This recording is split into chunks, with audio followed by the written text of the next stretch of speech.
अर्जुनवाड पंचायत समिती मतदारसंघातील उमेदवार भारती परीट यांनी कृष्णा नदीत सोडले जाणारे दूषित पाणी पूर्णतः थांबवण्यासाठी सर्वतोपरी प्रयत्न करणार असल्याचा ठाम निर्धार व्यक्त केला आहे। कृष्णा नदी ही परिसरातील लाखो नागरिकांच्या पिण्याच्या पाण्याचा व शेतीचा प्रमुख स्रोत असून सध्या औद्योगिक सांडपाणी व सांडपाण्यामुळे नदीचे पाणी गंभीरपणे दूषित होत आहे।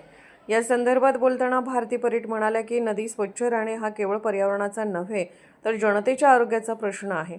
सत्तेवर आल्यानंतर पंचायत समिती, जिल्हा परिषद तसेच संबंधित विभागाच्या माध्यमातून दूषित पाणी थेट नदीत जाण्यापासून रोखण्यासाठी ठोस उपाययोजना राबवण्यात येतील।